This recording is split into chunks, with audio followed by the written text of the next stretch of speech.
My name is Brittany Turner. I'm 32, a data analyst clawing my way back after a rough divorce. I thought I'd seen betrayal, but nothing prepared me for what my dad did.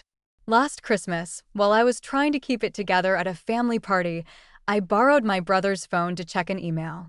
That's when I saw it. A post on my dad's social media staring me in the face like a slap.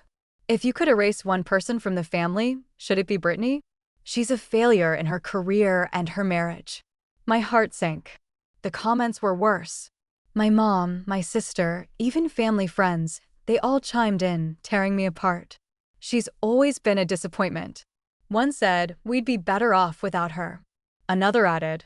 I stood there frozen, my hands shaking. How could my own dad do this? My own family voting to erase me like I was nothing. I'd spent years rebuilding my life, landing freelance contracts, proving myself only to have them humiliate me in front of thousands online.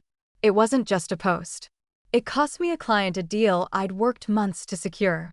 I could have crumbled, but something snapped inside me. I wasn't going to let them get away with it. This is my story. A true story of how I fought back and taught them a lesson they'd never forget. Never mess with me. Drop a comment and tell me what you'd do if your family betrayed you like this. Hit subscribe if you believe no one should tear you down, especially not your own blood. After my divorce, I poured everything into my work, but my family never acknowledged my efforts. I thought I had finally found my footing in Baton Rouge, Louisiana. The ink on my divorce papers was barely dry when I threw myself into my job as a data analyst. I spent countless late nights crunching numbers, building dashboards for clients, and chasing freelance contracts to prove I could stand on my own. Landing a major project with a local startup felt like a victory. $10,000 in my pocket and a chance to rebuild my life. I wasn't just surviving. I was clawing my way up, determined to show the world I wouldn't be defined by a failed marriage. But no matter how hard I worked, my family saw me as the black sheep. My dad, James Turner, a retired banker with a knack for control, never let me forget it. Why can't you be more like your sister? He'd say over Sunday dinners, his voice sharp as a knife. My sister Lindsay Turner, 35, was the golden child of freelance journalists whose bylines in local papers made Dad beam with pride. Lindsay had a way of flaunting her success-dropping stories about her latest article or networking event while I sat there forcing a smile. Brittany, maybe if you tried harder, you'd get somewhere. She once said, her tone dripping with pity. I'd bite my tongue knowing arguing was pointless. My mom, Linda Turner, wasn't any better. At 58, she'd retired from teaching and spent her days doing Lindsay. When I landed that big contract, I called Mom, hoping for a shred of praise. That's nice, dear, she said, distracted before launching into how Lindsay's latest piece was so inspiring. I felt invisible. Even my brother, Ethan Turner, 28, a software engineer who usually stayed out of the drama, would shrug when I vented. That's just how they are, he'd say, scrolling through his phone. I tried to brush it off, telling myself family was supposed to be complicated, but the constant comparison stung. Growing up, it wasn't always like this. Dad used to call me his little analyst proud when I'd solve math problems at the kitchen table. But after Lindsay started racking up awards in high school, his focus shifted. By the time I was in college studying computer science, Dad's praise was reserved for Lindsay's journalism degree. When my marriage fell apart 3 years ago, he didn't even call, just sent a text saying, "You'll figure it out." Mom echoed his indifference, while Lindsay offered half-hearted advice like, maybe focus on your career instead of dating. I felt like an outsider in my own family, always scrambling to prove I was enough. The worst part, Dad's obsession with appearances. He'd built a reputation in Baton Rouge as a respected banker, always hosting community events or posting about family values on social media. His profile with 2,000 followers, friends, former colleagues, neighbors, was his pride and joy. He'd share photos of Lindsay's articles or Mom's garden, but never once mention my work. I'd see his posts and feel a pang wondering why I wasn't worth bragging about. Once I commented on his page sharing a link to a dashboard I'd built for a client. His reply, "Good effort, Brittany." Good effort. Like I was a kid with a participation trophy. I kept pushing forward though. My apartment in Baton Rouge was small, but mine paid for with my own money. I'd stay up late refining my skills, taking online courses to stay sharp in a cutthroat industry. My clients liked my work, clean, precise, reliable.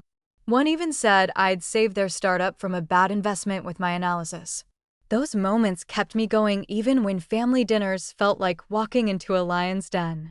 I'd sit there listening to Dad praise Lindsay's latest feature or Mom gush about her volunteer work while my achievements were met with silence or backhanded remarks. Looking back, I should have seen the signs. Dad's need to control the narrative, Mom's blind loyalty to Lindsay, even Ethan's quiet indifference, they were all building to something. I kept hoping for a change, a moment where they'd see me for who I was, not who I wasn't. But every conversation left me more isolated, like I was shouting into a void. I didn't know then that their resentment was about to spill over in a way I'd never imagined, in a way that would push me to fight back harder than I ever had before. The Christmas party at my parents' house started brightly, but I soon realized I wasn't welcome. I stepped into their sprawling Baton Rouge home, the air thick with the scent of pine and cinnamon, expecting a night of forced smiles and small talk. I'd braced myself for the usual family tension, but nothing could have prepared me for how vicious it would get.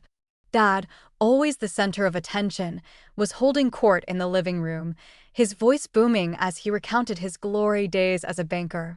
Lindsay perched nearby, sipping wine and nodding along her smug grin, a silent taunt.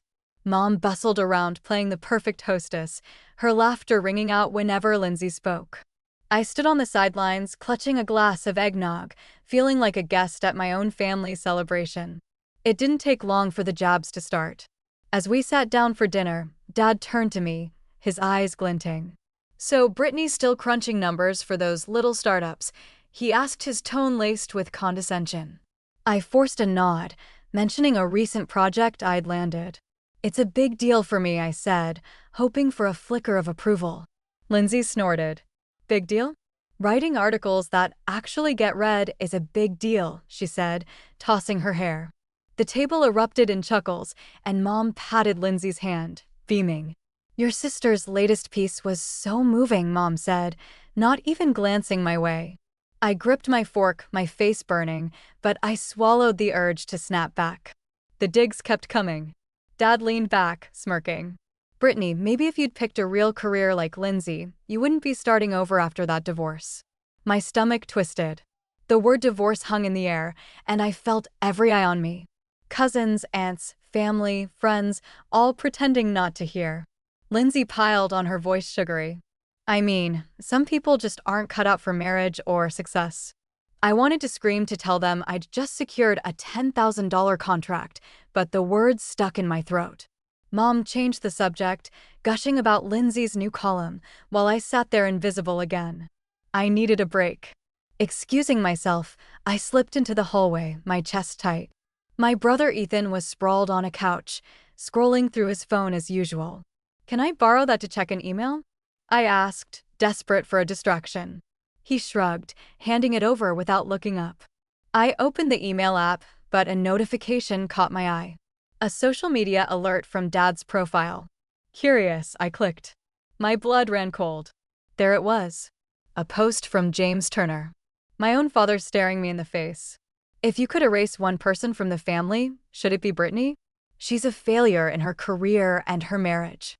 My hands trembled as I scrolled through the comments. Mom had written, "She's always been a disappointment." Lindsay added, "Family's better off without her dragging us down." Even family friends chimed in. "Yeah, she's kind of a mess." I stood frozen, and the glow of the phone burning my eyes. My own family publicly shredding me. Dad's profile with thousands of followers. His old colleagues are neighbors' people. I'd known my whole life was a stage for their cruelty. I clicked again, seeing more comments pile up. Each one a dagger. Brittany never got it together. One read, "She's the weak link." Another said. I felt like I was drowning the festive chatter from the dining room, fading into a dull roar. My pulse raced, my mind spinning with questions. Why would Dad do this? Why would Mom and Lindsay join in? Even Ethan had liked the post, though he hadn't commented. I handed his phone back, my voice barely a whisper. "Thanks," I said, walking away, my legs unsteady. I didn't confront them. Not yet. I couldn't. But as I stood there alone in the hallway, something shifted inside me. This wasn't just a family squabble. This was a betrayal I'd make them answer for. I sat in my car, my phone glowing with evidence I couldn't unsee. The quiet parking lot in Baton Rouge felt like a refuge from the chaos I'd just escaped. My hands shook as I opened the social media app, my fingers racing to capture every piece of that public attack. I took screenshots of the post and every comment, saving them to a folder I named evidence. My chest tightened with each click, knowing these words weren't just cruel, they were costing me. A client had dropped me last week a $5,000 freelance contract gone with a vague email about concerns over reliability. Now I saw the connection. That post, shared with thousands of followers, neighbors, dads, old colleagues, people I'd grown up around, wasn't just a family fight. It was sabotage. I needed someone to ground me. I dialed my best friend, Holly Reed, a 33-year-old HR manager who'd always been my voice of reason. It was late, but Holly answered quickly. "Brittany, what's wrong?" she asked, sensing the edge in my silence. I poured out everything, not the party details, but the sting of what I'd found on Ethan's phone. "They're trashing me online, Holly. It's public and it's already hurt my work. I lost a client because of it." My voice wavered, but I kept it steady. Holly didn't flinch. "That's defamation, plain and simple." She set her tone sharp. "You can sue. That kind of public post hurting your reputation, it's actionable. You need a lawyer who knows privacy law." Her words hit me like a lifeline. Sue my own family. It felt like a leap, but the more I thought about it, the more it made sense. This wasn't just a personal betrayal. It was an attack on my livelihood, broadcast to a network of people who knew me. Holly pressed on. "I know a lawyer in Baton Rouge, Michael Carter. He specializes in defamation cases. I'll send you his number." I exhaled, grateful for her clarity. "Holly, I don't even know where to start," I admitted. "You start by fighting back," she said firmly. "You've worked too hard to let this slide." After we hung up, Holly's text came through: Michael Carter's contact details. I saved it, my mind racing, but focused. I pulled out my laptop, the dim street light barely illuminating the screen. I started organizing, transferring screenshots into a document. I added notes, the posts, timestamp, the number of views, already over 1,000, and the names tied to each comment. I dug through my emails, finding the one from the client who'd bailed. "Recent concerns about your professionalism," it read, sent hours after the post went live. That was my proof, the link between their words and my loss. I built a timeline starting with when I'd borrowed Ethan's phone and seen the notification. Every detail mattered. It was nearly 1 o'clock in the morning when I closed my laptop. My eyes burned, but a quiet strength settled in me. This wasn't about settling scores. It was about holding them accountable. Dad thought he could air his resentment to the world without consequence. Lindsay's smugness, Mom's complicity, even Ethan's small role, they all added up. I wasn't the failure they wanted everyone to believe. I'd rebuilt my life, fought for every contract, every step forward. As I started the car, the engine's hum matched the resolve building inside me. They'd crossed a line, and I was done letting them walk over me. I was ready to take this fight to the next level. Back in my Baton Rouge apartment, I sat at my kitchen table, the weight of my decision pressing down. I'd spent hours organizing evidence, but before escalating, I wanted to give my family a chance to fix their mess.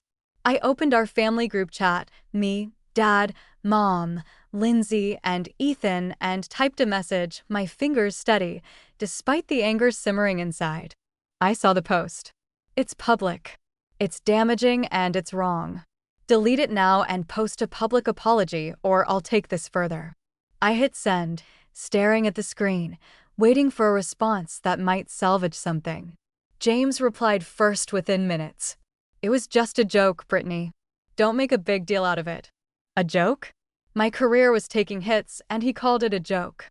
Lindsay chimed in next, her message dripping with disdain. "You're being way too sensitive. It's just social media. Get over it." Mom didn't respond at all, her silence louder than any comment. Ethan sent a private text. "I didn't mean to hurt you. I just liked the post. It was something, but not enough. I read their messages again. My jaw clenched.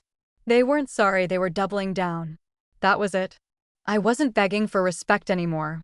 I called Michael Carter, the lawyer Holly recommended. His office was a small no-nonsense setup in downtown Baton Rouge, and he agreed to meet me the next morning. At 9 a.m., I walked in my laptop and a folder of printed screenshots in hand.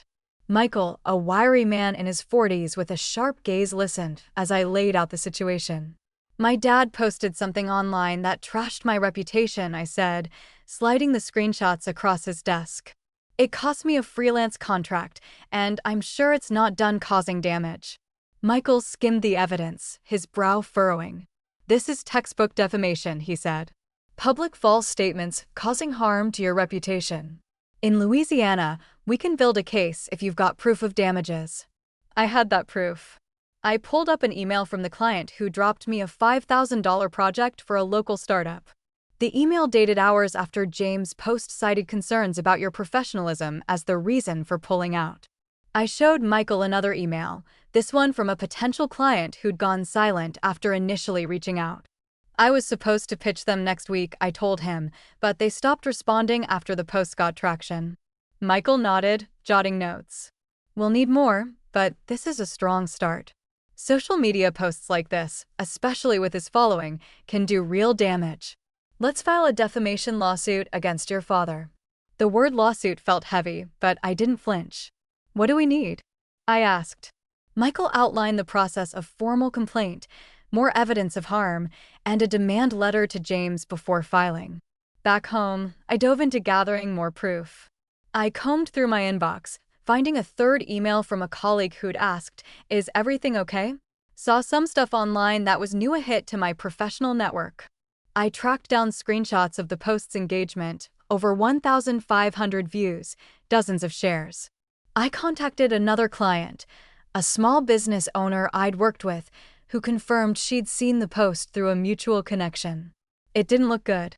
She admitted, her tone apologetic. Every piece of evidence fueled my resolve. I wasn't just fighting for me. I was fighting for the life I'd built. James thought he could dismiss me as a failure, but I'd spent years proving him wrong. Landing contracts, rebuilding after my divorce. Lindsay's arrogance, Mom's silence, even Ethan's half-hearted apology, they weren't going to stop me. I worked late into the night organizing my case, emailing Michael updates.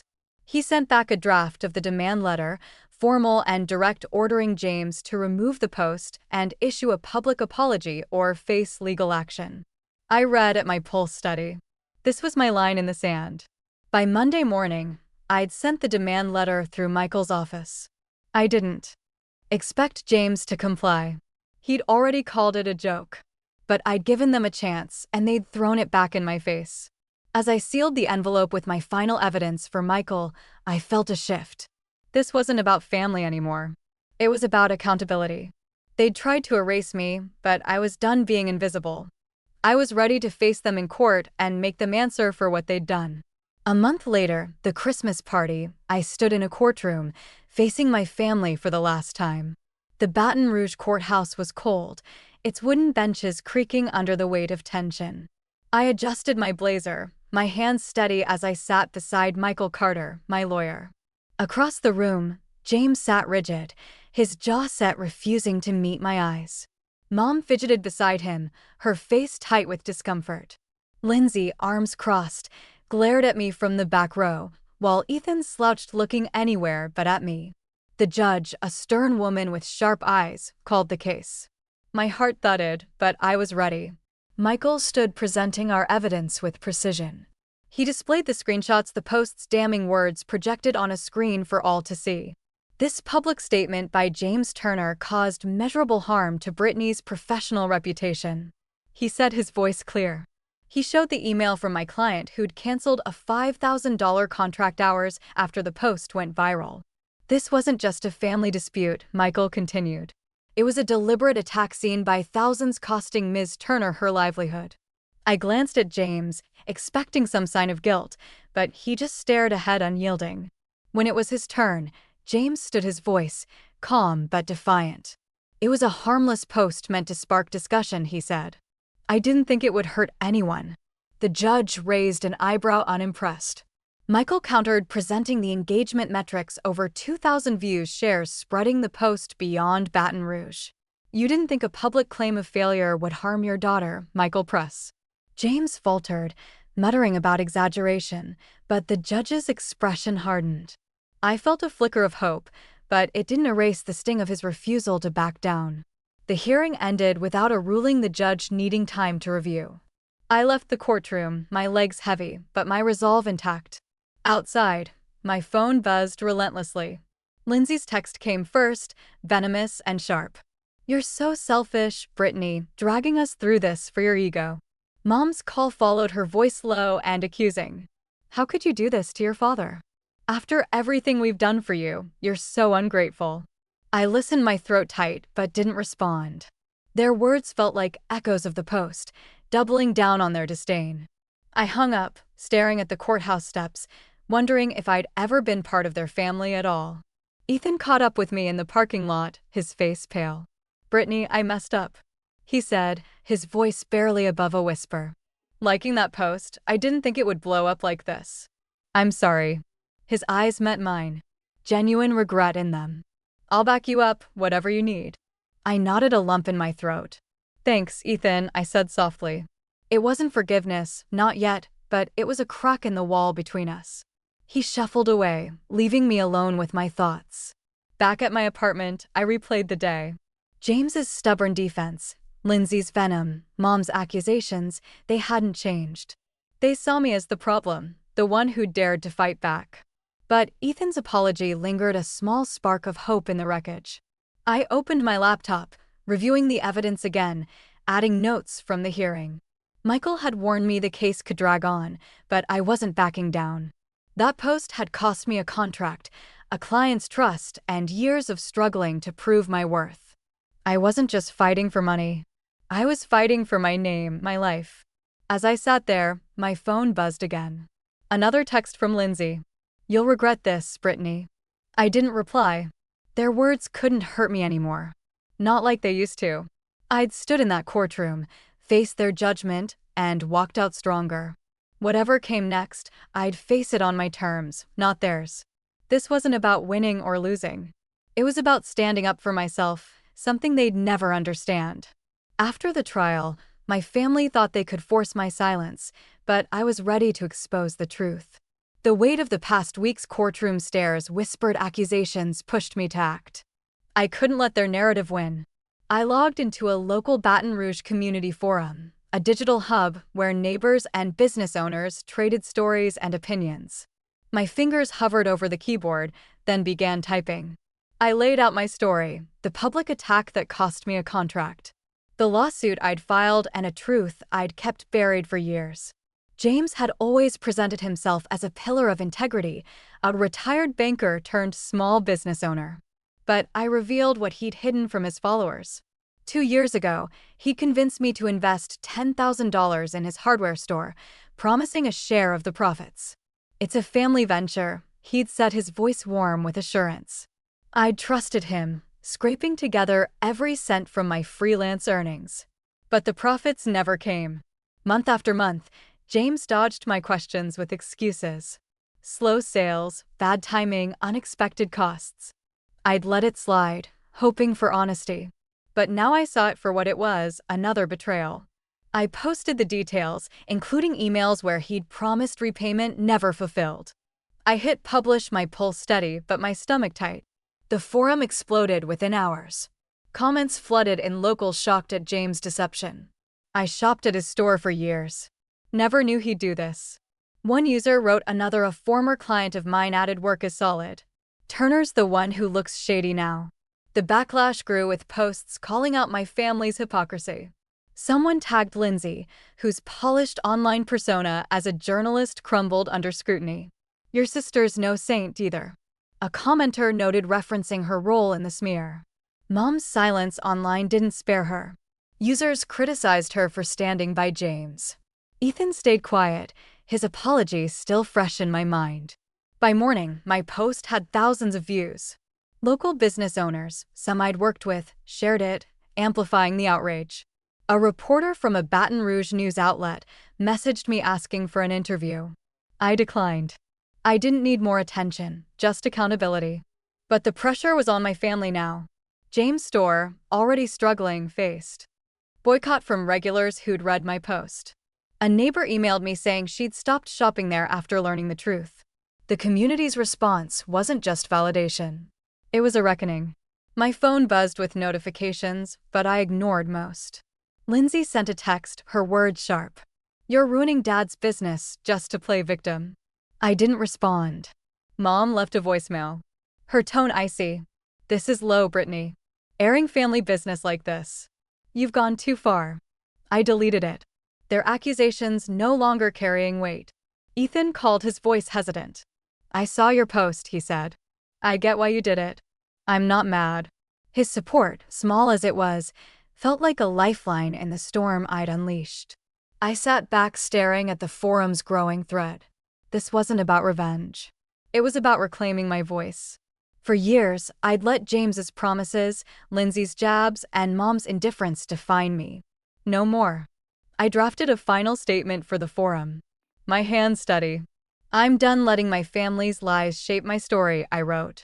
"I've cut ties with them, not because I wanted to, but because they left me no choice." I posted it the words, a declaration of freedom. The community's response was overwhelming, supportive messages, offers to connect me with new clients. A local freelancer even invited me to a networking event, a chance to rebuild what James' actions had damaged. As I closed my laptop, a weight lifted. The $10,000 was gone, but so was the hold my family had over me. I'd exposed their truth, not just for me, but for anyone they might hurt next.